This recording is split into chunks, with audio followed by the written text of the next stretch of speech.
हिंदी में यूपीएससी की तैयारी से संबंधित प्रोग्राम्स को देखने के लिए सब्सक्राइब करें स्टडी IQ IAS हिंदी। नमस्कार, बहुत बहुत स्वागत है आप सभी का स्टडी IQ IAS हिंदी में। मेरा नाम है अतुल जैन। अमेरिका में राष्ट्रपति डोनाल्ड ट्रंप एक बार फिर से राष्ट्रपति चुने गए हैं। जैसा कि हम सभी को पता है, काफी एक तरफा चुनाव रहा अमेरिका में। उम्मीद थी कि काफी कांटे का संघर्ष रहेगा, ऐसा कुछ हुआ नहीं। एक तरफा संघर्ष में अमेरिका में डोनाल्ड ट्रंप जो है वो राष्ट्रपति निर्वाचित हुए और राष्ट्रपति निर्वाचित होने के बाद जो है उन्होंने अब उनकी नीतियों का क्या प्रभाव पड़ेगा, वो दुनिया को कैसे बदल सकते हैं वगैरह वगैरह, इस पर दुनिया भर की चर्चा, तमाम तरह की चर्चाएं चल रही हैं जो भविष्य के गर्भ में है। लेकिन एक बात तय है कि एक व्यक्ति जिसको डोनाल्ड ट्रंप की विजय से बहुत ज्यादा लाभ होने वाला है, वो व्यक्ति हैं इलॉन मस्क। इसमें तो कोई डाउट नहीं है, क्योंकि इलॉन मस्क जो है वो राष्ट्रपति पद के प्रचार के हर चरण पे डोनाल्ड ट्रंप के साथ नजर आए। ये बात हम जानते हैं। आपने देखा कि आमतौर पे अमेरिका में हालांकि संस्कृति है कि बिलियनियर्स जो होते हैं, जो अमीर लोग होते हैं, वो अपना राजनीतिक बायस घोषित कर देते हैं, बता देते हैं कि वो कौन सी पार्टी का समर्थन करते हैं और किसका विरोध करते हैं। इलॉन मस्क उससे आगे गए। उन्होंने केवल समर्थन की बात नहीं की, बहुत बड़ा चंदा दिया। $175 मिलियन के आसपास उन्होंने डोनाल्ड ट्रंप को चंदा दिया। और साथ के साथ यही नहीं, वो डोनाल्ड ट्रंप की रैलियों में भी शामिल हुए। स्टेज पर उनके बड़े वीडियो हैं नाचते हुए, ट्रंप के साथ खड़े हुए। और यहां तक कि जब कोई व्यक्ति अपना विजय भाषण देता है, विजय के बाद डोनाल्ड ट्रंप ने जो भाषण दिया, तो आमतौर पर उसमें अपने सबसे खास लोगों को कोई धन्यवाद देता है, अपने परिवार को, अपनी टीम को। डोनाल्ड ट्रंप ने उसमें इलॉन मस्क का जिक्र किया कि Elon, you are an amazing guy and you are a genius, today a star is born. ये सारी बातें जो हैं उन्होंने इलॉन मस्क के बारे में कही। तो ये बात तय है कि आने वाली जो अमेरिकी सरकार है उसमें इलॉन मस्क को इस बात की भी संभावना जताई जा रही है कि कुछ आधिकारिक जिम्मेदारी मिल सकती है, कोई रेगुलेटर इत्यादि उनको बनाया जा सकता है। या फिर अगर आधिकारिक जिम्मेदारी नहीं भी मिलेगी तो भी अनाधिकारिक तौर पर, एक जिसको हम कह सकते हैं गैर आधिकारिक तौर पर, इलॉन मस्क इस सरकार में बहुत ज्यादा दबदबा रखने वाले हैं, इसमें कोई डाउट नहीं है। तो ऐसे में इलॉन मस्क का जो भारत के टेलीकॉम मार्केट में प्रवेश करने का जो एक सपना है, काफी समय से वो ये चाहते हैं कि भारत का जो इंटरनेट मार्केट है उसमें इलॉन मस्क की जो स्टारलिंक नाम की कंपनी है वो प्रवेश करे। उस पर इसका क्या प्रभाव पड़ सकता है, ये चर्चा हम लोग अगले 5 मिनट में करेंगे। स्टारलिंक अब तक क्या क्या प्रयास कर चुकी है भारत के बाजार में घुसने की, भारत के बाजार में घुसने के उसके प्रयास जो हैं वो कैसे अब तक रुके हुए हैं, क्या उनमें बाधा है, व्यवधान है, और अब एक शक्तिशाली इलॉन मस्क जो हैं वो कैसे इसको हासिल कर सकते हैं, इसके बारे में अगले 5 मिनट में केवल चर्चा करेंगे। लेकिन उसके पहले आपको बता दूं कि भाई अगर आप यूपीएससी के लिए कौन सी किताबें पढ़नी है ये आप जानना चाहते हैं, इसको लेकर आप कंफ्यूज्ड हैं, तो हमारा 18 किताबों का सेट है, एजे लाइव कोड लगा के 4299 रुपए में आपको मिल जाएगा। इन किताबों को ले लेंगे तो आपको और कोई किताब यूपीएससी की तैयारी के लिए खरीदने की आवश्यकता नहीं बचेगी। और अगर आपका कंफ्यूजन ये है कि भाई एनसीईआरटी में क्या पढ़ें क्या ना पढ़ें, तो आप जो है हमारा 5 किताबों का कंपाइलेशन खरीद सकते हैं। 1200 रुपए का है केवल, अगर आप एजे लाइव कोड लगाते हैं और ये आपको मिल जाएगा। तो आपको भाई इसमें सारी काम की चीजें रखी हैं, जो चीजें काम की नहीं है उनको हमने छोड़ दिया है। तो आपको बहुत एकदम ऑर्गेनाइज तैयारी आपकी यहां पर हो सकती है अगर आप ये वाला सेट खरीद लेते हैं। तो आप जो है एजे लाइव कोड लगाइए, इनमें से जो लेना है आप वो ले सकते हैं। चलिए अब एक बार चर्चा कर लेते हैं कि भाई यहां पर कुल मिला के ये प्रक्रिया होने क्या वाली है। तो सबसे पहले तो देखिए, अमेरिकी राष्ट्रपति या भविष्य के जो राष्ट्रपति हैं डोनाल्ड ट्रंप ने अपने भाषण में एक तो इलॉन मस्क की तारीफ की, वो तो की ही की, साथ के साथ उन्होंने इलॉन मस्क की जो कंपनी है स्टारलिंक, उन्होंने स्टारलिंक की भी बहुत तारीफ की। उन्होंने कहा कि सुदूरवर्ती क्षेत्रों में इंटरनेट की और टेलीकम्युनिकेशन की सेवा पहुंचाने में स्टारलिंक ने जबरदस्त काम किया है। डोनाल्ड ट्रंप ने हरिकेन हेलेन का उदाहरण दिया, जो अमेरिका में हरिकेन आया था हेलेन, जिसमें भाई दूर दूर तक संचार व्यवस्था ठप पड़ गई थी। यहां पर स्टारलिंक ने बहुत ज्यादा मदद की थी, राहत की जो पूरी गतिविधियां थी उनका नेतृत्व काफी हद तक स्टारलिंक के कनेक्शन के कारण हो पाया था। ठीक है, यह बात क्लियर है। अब देखिए, स्टारलिंक जो है वो एक इंटरनेट प्रदान करने के लिए करती क्या है, एक हजारों उपग्रहों का एक नेटवर्क है। ये क्या करती है? ये बिना तार के इंटरनेट लेकर आती है। एक हजारों उपग्रहों का नेटवर्क है, उस नेटवर्क के जरिए ये इंटरनेट सेवा प्रदान करती है और कहीं पर भी, ना तो घरों के अंदर, ना कहीं बाहर, ना अंडरग्राउंड, कहीं भी किसी तरह के तार की आवश्यकता इसको नहीं है। तो स्टारलिंक जो है वो काफी समय से प्रयास कर रहा है कि वो भारत में प्रवेश कर पाए और भारत में जो है वो व्यापार कर पाए। इसका काफी समय से स्टारलिंक जो है प्रयास कर रहा है। 2021 में स्टारलिंक ने यह भी कर दिया था कि उन्होंने भारत में प्री ऑर्डर लेने शुरू कर दिए थे। प्री ऑर्डर मतलब अभी बिक्री हमने करी नहीं है, लेकिन आप पहले से ही आप अपना ऑर्डर दे सकते हैं, पहले से ही आप बुक कर सकते हैं। जैसे आपने देखा होगा सिनेमा हॉल में फिल्मों के टिकट्स आमतौर पे प्री बुकिंग शुरू हो जाती है कि फिल्म फ्राइडे को आ रही है, लेकिन आप बुधवार से ही फिल्म की प्री बुकिंग कर सकते हो। ये प्री ऑर्डर लेने शुरू कर दिए थे।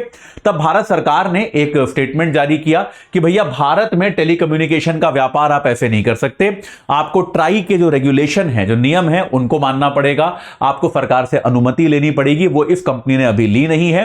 तो सरकार ने ग्राहकों को आगाह किया कि इनको अभी कोई भी इनका प्री ऑर्डर ना दें, क्योंकि इनको अभी इसकी अनुमति है नहीं। अब देखिए, स्टारलिंक का ये जो बिना तार का नेटवर्क है, शायद शहरी क्षेत्रों में उतना प्रभाव ये नहीं डालेगा। क्योंकि देखिए क्या होता है शहरी क्षेत्रों में, अब जैसे मैं मुंबई में रहता हूं, मुंबई में मेरे घर के आसपास तकरीबन सारी कंपनियों ने अपना सिस्टम बना रखा है। तो ऐसा नहीं है कि मुझे कोई बहुत ज्यादा फर्क पड़ जाएगा कि यार इनका बिना तार वाला है, या फिर कोई तार वाला एयरटेल का या टाटा का या जियो का, इन सब का तार वाला सिस्टम हमारे आसपास है। मुझे उससे कोई फर्क नहीं पड़ता, क्योंकि मेरे घर के आसपास सबके हैं। तो मेरे तो शहरी कस्टमर जो है उसके पास तो चॉइस है कि भैया 10 सर्विस प्रोवाइडर हैं, जिसका मेरे को सबसे बेहतर लगेगा, सबसे सस्ता लगेगा, मैं तो उसका चुनूंगा। फर्क जो है, गेम चेंजर ये कहां बनेगा? ये गेम चेंजर बन सकता है ग्रामीण क्षेत्रों में। भारत में अभी भी क्या है, ग्रामीण क्षेत्रों में तार बिछाना वायबल नहीं है। मतलब आर्थिक तौर पे ग्रामीण क्षेत्रों में कितना व्यापार होगा ये स्पष्ट नहीं है। तो ये वाईफाई की जो सुविधा है, आपकी हाई स्पीड इंटरनेट की सुविधा जो है, चूंकि ग्रामीण क्षेत्रों में तार बिछाना, सुदूरवर्ती क्षेत्रों में, तो कहां पर ये गेम चेंजर हो सकता है? एक तो ग्रामीण क्षेत्रों में और एक सुदूरवर्ती क्षेत्रों में, जहां पर बड़ा महंगा है। अगर आप तार बिछाते हैं तो ये महंगा है, और महंगा होने के कारण क्या है, ये अनुपलब्ध है। अभी भी अगर आप देखें तो भारत के ग्रामीण क्षेत्रों में या छोटे जो क्षेत्र हैं वहां पर अभी भी वाईफाई इत्यादि की हाई स्पीड इंटरनेट की सुविधा जो है वो इतनी ज्यादा उपलब्ध नहीं है। ये बात हम जानते हैं। तो इलॉन मस्क अगर इसको लेकर आते हैं तो निश्चित तौर पे यहां पर यह गेम चेंजर हो सकता है। तो अब क्या है, चूंकि डोनाल्ड ट्रंप की सरकार में इलॉन मस्क कोई बहुत बड़े व्यक्ति होने वाले हैं, इसमें कोई संदेह नहीं है। ये एक आम व्यापारी, आम बिलियनियर नहीं होने वाले, ये सरकार के सबसे प्रिय व्यापारी, सबसे प्रिय बिलियनियर होने वाले हैं। तो ऐसे में अमेरिका भारत सरकार पर दबाव डाल सकता है कि भाई आप इलॉन मस्क का जो ये स्टारलिंक का पूरा व्यापार है, इसको आप ठीक तरीके से अपने यहां आने दीजिए। ये दबाव अमेरिका की सरकार भारत पे डाल सकती है। याद रखिएगा, अभी कुछ दिनों पहले, हालांकि आपको याद होगा मैंने आपको पढ़ाया भी था कि भारत की जो कंपनियां हैं, जैसे जियो, अंबानी साहब की जो जियो कंपनी है, या फिर एयरटेल, जो सुनील मित्तल की आपकी एयरटेल कंपनी है, इन कंपनियों ने यह कहा था कि भाई सैटेलाइट का भी जो स्पेक्ट्रम है, कि सैटेलाइट के लिए भी स्पेक्ट्रम होना चाहिए। इन कंपनियों ने यह कहा था कि सैटेलाइट स्पेक्ट्रम की भी नीलामी की जानी चाहिए, इसकी भी नीलामी होनी चाहिए। जैसे बाकी टेलीकॉम स्पेक्ट्रम की नीलामी करी गई है, वैसे ही सैटेलाइट स्पेक्ट्रम की भी नीलामी करी जानी चाहिए, और किसी कंपनी को ऐसे प्रशासनिक तरीके से इसका आवंटन नहीं किया जाना चाहिए।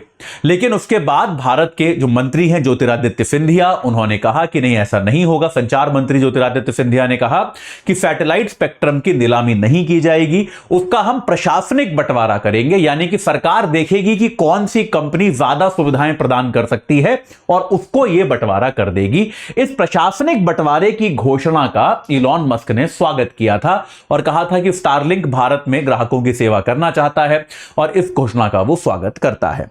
तो यह बात निश्चित है, यह बात तय है कि भारत में अब अगर इसका प्रशासनिक बंटवारा होगा तो उसका एक भाग स्टारलिंक को जरूर मिलेगा, और ये इस बात की भी पर्याप्त संभावना है कि भाई स्टारलिंक, और अब अमेरिका में क्योंकि ट्रंप की सरकार आ जाएगी और ट्रंप के सबसे प्रिय बिजनेसमैन इलॉन मस्क होंगे, तो निश्चित तौर पे अमेरिका की सरकार जो है इस पूरी प्रक्रिया को और तीव्र करने की भी कोशिश करेगी। यहां पर जियो और एयरटेल जो है उनका आरोप यह है कि ये स्टारलिंक वाले क्या करने वाले हैं, अभी ये कहेंगे कि नीलामी के नहीं आप प्रशासनिक बंटवारा कीजिए, और ये कहेंगे कि प्रशासनिक बंटवारे में हमको ज्यादा हिस्सा चाहिए क्योंकि हम गांव के क्षेत्र में, ग्रामीण क्षेत्र में इंटरनेट देंगे। लेकिन एक बार इनको अगर सैटेलाइट स्पेक्ट्रम मिल गया तो उसका प्रयोग करके वो जो ल्यूक्रेटिव शहरी क्षेत्र है जहां पे ज्यादा बिजनेस आता है वहां पर भी इंटरनेट प्रोवाइड करने का ये शुरुआत कर देंगे और इनको रोक पाना मुश्किल हो जाएगा, जिसके कारण जो भाई भारतीय कंपनियों ने जियो हो गया या एयरटेल हो गया, जिन्होंने हजारों करोड़ रुपए खर्च करके स्पेक्ट्रम खरीदा है, उनको इसका नुकसान होगा। तो अब देखते हैं, हालांकि इस बात की भारत सरकार पहले ही ये कह चुकी है कि भाई इसको हम प्रशासनिक बंटवारा ही करेंगे, तो जिससे स्टारलिंक को फायदा होगा, और अब अमेरिका में ट्रंप सरकार आने के बाद इसकी संभावना और ज्यादा बढ़ जाएगी। तो इसका भारतीय टेलीकॉम सेक्टर पे क्या प्रभाव पड़ेगा, ग्राहकों को इसका कितना लाभ होगा, क्या कंपनियों में जो एक युद्ध चला रहता है भारत में टेलीकॉम सेक्टर में, क्या उसमें कोई ठहराव आएगा, ये सारी चीजें भविष्य के गर्भ में हैं, जब जैसे होंगी तो हमको पता चलेंगी। ठीक है, चलिए तो अभी के लिए इतना ही। जाते जाते आपको एक बार फिर से बता दूं कि अगर आप एनसीईआरटी को लेकर कंफ्यूज्ड हैं कि भाई कैसे पढ़ें कैसे ना पढ़ें, हमारे 5 कंपाइलेशन आते हैं, 5 किताबों का कंपाइलेशन है, 1200 रुपए में पूरा मिल जाता है। एजे लाइफ कोड लगा लीजिए, ये 5 किताबें पढ़ लीजिए, history, geography, polity, economics, science and technology, समझ लीजिए एनसीईआरटी पूरा हो गया और कुछ करने की आवश्यकता है ही नहीं। और अगर यूपीएससी के लिए पूरे एग्जाम की तैयारी के लिए किताबें खरीदनी है तो स्टडी आईक्यू आईएएस हिंदी की 18 किताबों का सेट है। इन 18 किताबों के सेट को आप खरीद लेंगे तो फिर आपको और कोई पुस्तक यूपीएससी के लिए नहीं खरीदनी पड़ेगी। ठीक है, चलिए तो जो भी आपको सूटेबल लगे एजे लाइव कोड लगाकर उन सेट्स को खरीद लीजिए, आपको दाम में मैक्सिमम डिस्काउंट एजे लाइव लगाकर ही मिलेगा। इस चर्चा से जुड़ने के लिए आप सभी का बहुत बहुत धन्यवाद।